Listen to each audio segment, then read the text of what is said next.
Good morning, restaurant owners. Welcome back to our weekly live training. This week we cover part two of the labor cost training. My name is Tim Cernan. I'm a CPA and I'm the founder of Financial Optics. We help independently owned restaurants improve profits and cash flow. This week's topic, building a labor budget that works.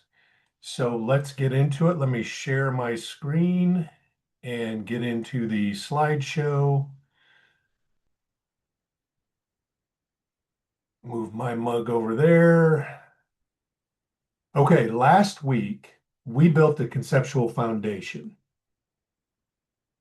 We defined ideal labor, the fewest labor hours that produce the best guest experience consistently while maintaining staff satisfaction and profitability. We talked about recognizing labor waste, the four core labor categories. Let me flip the slide here. And I gave you a focused observation assignment. Slow down, watch your operation, talk to your team, and come back this week with real observations. Well, I hope you did that because today we're turning, I need to move something around here. Hold on. Turning those observations into practical system. This week is hands-on. We're covering KPIs that drive smart scheduling, how to forecast customer counts, and build a schedule from productivity data. I'm going to pull over actual spreadsheets and walk you through them. There's a lot of detail today, and that's intentional. Managing labor at this level is precision. What separates the restaurants running 34% labor costs from those running 37% or higher. The difference is tens of thousands of dollars, so it's worth the effort once it becomes routine. It's not that much effort. Today's techniques will help you stop guessing about staffing and start making data-driven decisions to protect your margins. So let's get into it. You can't improve what you don't measure, the four key KPIs that form your labor management dashboard, and you should be tracking them daily. Sales per labor hour, that's the total sales divided by your total labor hours. This tells you how much revenue each labor hour is generating. It's the single most important productivity metric for scheduling decisions. Customer per labor hour, guest counts divided by total labor hours. This tells you how efficiently your team is serving your customers relative to the hours you're paying for. Labor cost percentage. That's the total labor cost divided by the total sales. This is directly from the numbers on your P&L. And if you remember from last week, profitable full service operators are running around 34%, while the median is about 36.5%. Then we move on to average hourly wage. That's the total labor cost divided by total hours. This gives you the blended rate across your team, which you need for projecting labor budgets. And I'm going to bring over live demo here. I've got a lot of, and it's going to be a manner of me managing these files that I'm bringing over.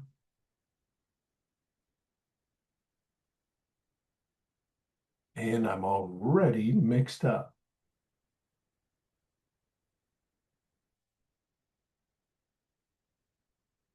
There we go. Okay.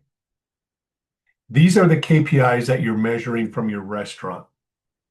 The white cells are data that come probably directly out of your point of sale system. And you're measuring these for every day. Customer guest count, number of checks, total sales for the day, total labor hours from your entire staff, front of house and back of house, the labor cost for the day, each of those individual labor hours multiplied by their hourly rate. And then you're calculating just by doing the math on some of these things, the average per person. And we come over to the key numbers over here, sales per labor hour, labor cost percentage, and guest per labor hour. So that's just a spreadsheet that you need to start accumulating over time. That are the KPIs. Those are the KPIs that you want to be measuring. Okay, the forecasting. Your schedule should be built from data, forecasted customer counts matching to staffing guidelines, not from a gut feel or what we did last week. We're starting with point of sale data. We're trying to forecast what you're anticipating for the coming week or 2 weeks from now as you're building out those labor schedules. So you're pulling point of sale data, customer counts, and shift by day, building rolling averages, and I'm going to bring over another schedule, 3 week and 6 week smoothing rolling averages, and adjusting for variables. What do you expect coming up? Are there any events in your neighborhood? What's the forecast for the coming week? Are there holidays? Do you have special promotions going on that's going to impact your customer counts and your average sales? So many of these can be AI powered with tools like Margin Edge, but your point of sales built-in forecasting or 7 shifts can accelerate this as well. Margin Edge actually has a very good AI-powered tool to look at history, look at the prior 3 and 6 week averages. It even goes out and looks at what's going on in your neighborhood for events, weather, and it will help you forecast your sales. It may or may not help you forecast your customer counts depending on the version you're using, but a well-maintained spreadsheet with historic averages gives you 80% of what you need. So let's look at,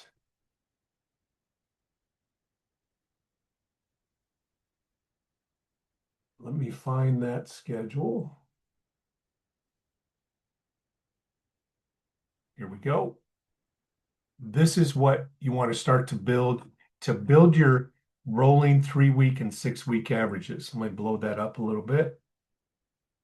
And you're just pulling this data again directly from your point of sale system.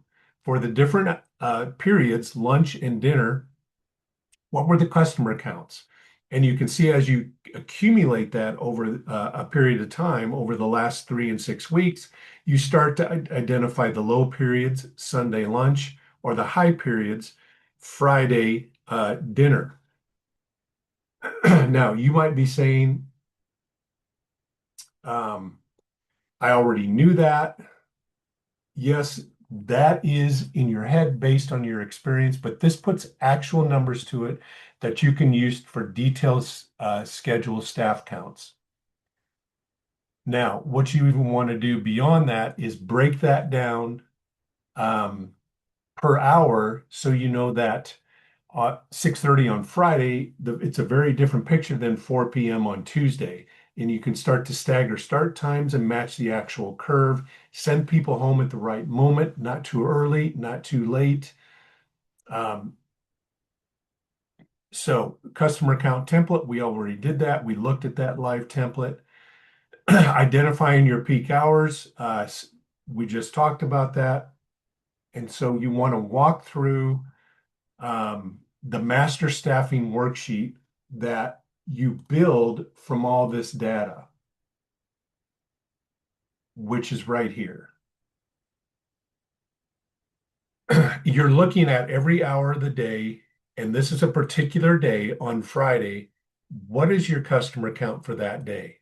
Now, we talked about last week doing the focus observation, talking to your team and looking at what's actually happening at different customer counts.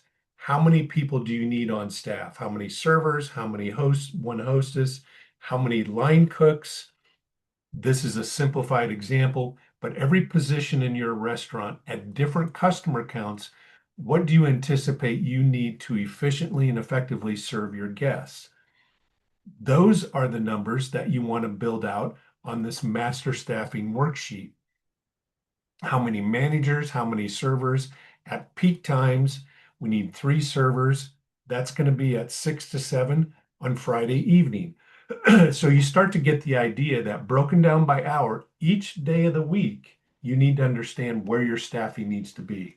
There's a lot of detail here, and it takes a lot of time to build that detail up. But here's the payoff. Once you've built it, it becomes a template. If you're using scheduling software like 7Shifts, you can save those templates labeled by volume level. You might end up with a dozen templates: Friday high volume, Tuesday moderate, Sunday brunch. But each week you start from the right template depending on what your forecasted sales and customer counts are for the coming week. Um, I'll repeat what I said at the top. This is a lot of data points, but it's adding tens of thousands of dollars to your bottom line over the course of a year. So it's well worth the effort. And once it becomes routine, it's really not that much effort. Okay. Like I said, I'm fumbling around a little bit here today because we're pulling in so many live examples. Um, Projected labor budget. You're combining forecasts and guidelines, matching the forecasted customer accounts to your staffing guidelines to calculate projected hours by position. You're multiplying that average hourly wage to use a blended rate for each position group and to calculate projected labor cost. Then you're comparing that projected labor cost to projected sales. Does that percentage of your labor cost percentage hit your target? If it's not hitting your target based on projected sales, maybe you started with the wrong template and you need to bring over a new template so you're at the right staffing counts. Or maybe you just need to work through the schedule in front of you, adjust the staffing counts based on projected sales and projected guest counts so that you end up with the right projected labor. Adjust now, not later if the numbers are off. Revise the schedule before it's posted. Build in flex seasonality, promotions, and training periods. All right, I'm going to bring over a detailed staffing schedule, which goes through each day of the week, and it's based on the counts that we worked through in the previous master staffing worksheet, so that you're not seeing the far left corner, so that each of these employees and whatever their position is, when are they working, and that should add up to come to your total weekly labor costs based on the number of hours and the average cost. Are you going to be hitting your percentages? Fortunately, this detail is available today. You don't have to build these manual schedules. It's available today in tools like 7Shifts. But I wanted to show you the manual process for a better conceptual understanding. So this makes it a lot easier when you're using apps like 7Shifts, and you can start to build and save templates like we talked about based on sales forecast and forecasted customer accounts. Once you know the forecasted sales and counts, bring up the right template that is the closest fit. That's your starting point. All right, the manager shift card. You've all probably seen this, and that's where the rubber meets the road for your managers to manage staff during the actual shifts and during the day. You've got your number of servers, hostess, bartenders, kitchen staff, bussers, and dishwashers. This is obviously a front of house manager, scheduled in and out, actual in and out. So that manager shift card is your mini day planner. Your managers need tools to track what's actually happening during the service to make real-time adjustments. The best schedule in the world falls apart if your managers aren't tracking what's actually happening during the shift. And that's where the manager shift card comes in. It's a mini day planner for each shift. We looked at what that looks like. So if a server doesn't show up, the manager can see immediately what their options are. Maybe you've got cross-trained bartender who can cover some tables. Maybe a busser who's been trained on server duties. Maybe you adjust sections. The shift card gives you the manager the visibility to make those calls in real time rather than scrambling. And on the flip side, if the actual customer counts are coming in far below the forecast, maybe the weather turned bad, maybe an event got canceled, that shift card lets the manager make the call to send somebody home early. It's not reactive. That's discipline execution against the plan. That manager shift card then does double duty. During the shift, it's the execution tool. After the shift, it becomes a review tool. In your weekly manager meetings, you're reviewing those cards and asking, how did the actual labor compare to the budget? What meal periods had productivity slip? Where were we overstaffed or understaffed? What scheduling patterns worked well and what should we repeat? What do we need to adjust for next week? It's your after action review. That's a military term. Without it, you're building schedules in a vacuum. With it, every week gets a little bit better. You're building on prior week's understanding, prior week's analysis, prior week's after action review, and you're rolling into the next week with a better idea of what's going to work and why. So this is a continuous labor management cycle. It's a weekly cycle. You forecast, schedule, manage, and review. So here's the whole system. Starting with the forecast. Predict business volume using your point of sale data, the rolling averages worksheet we already looked at, and known variables. This drives everything. And in today's day and age, you can actually use AI tools to help you pinpoint your forecast. But you want to have a human in the loop with those AI tools and use the manual schedules or at least review prior manual schedules to make sure that forecast makes sense. And also your understanding of what's going on in your neighborhood in the weather forecast. You create staffing plans, so forecast a schedule based on productivity targets and your staffing guidelines. Calculate the projected labor costs before you finalize it to make sure you're hitting your goals on the labor cost percentage as compared to the total sales forecasted for the week. Then you manage, you execute and adjust in real time during the service using the manager shift card. You don't just post the schedule and hope. It has to be actively managed. Train your managers on those shift cards. With 7shifts and other software, that can be right on their phone so that they can manage what's happening during the day, during the shifts, as weather rolls in and out of your city or events get canceled, what have you.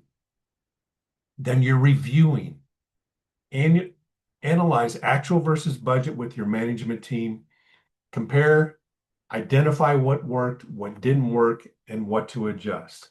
You loop back to the forecast and start again. Every cycle and system gets tighter, your forecast gets more accurate, your staffing guidelines get more refined, your managers get better at real-time execution, and your labor cost percentage moves toward that target consistently. This type of system applied consistently week over week, refining it week over week, can add thousands of dollars to your bottom line. I've seen it happen. It will work for you too. So everything we built over these past 2 weeks, the mindset, the KPIs, the scheduling system, the shift management tools, it all depends on one thing, and that's reliable data. Your labor hours need to be accurate. Your sales data needs to flow from your point of sale system into your tracking tools. The chart of accounts needs to separate back house and front of house labor so you can see where your costs actually are. If those systems have gaps, even the best scheduling process is working from incomplete information. That's exactly why we created the Restaurant Financial Systems Scorecard. It's a free self-assessment that walks you through the restaurant's financial infrastructure, your accounting setup, your prime cost visibility, your tech integration, your reporting. It takes about 10 minutes and it shows you where your systems are strong and where the gaps might be holding you back. I'll drop a link in the comments below this video. Take the scorecard and see where you stand in your restaurant. Next week, we're shifting gears. We've spent 4 weeks now on prime costs, food and labor. Next week, we step back and look at the bigger picture. Why financial systems break down in restaurants and how to recognize those gaps in your restaurants that are quietly costing you money. If you've been following along, and some of these tools have felt hard to implement because the underlying data isn't there, next week's training is going to explain why and what to do about it. You won't want to miss it. Thanks for joining me this morning. I know today was a lot of data, a lot of spreadsheets, and a lot of detail, but the detail is where the money lives. Have a great week, and we'll see you next week.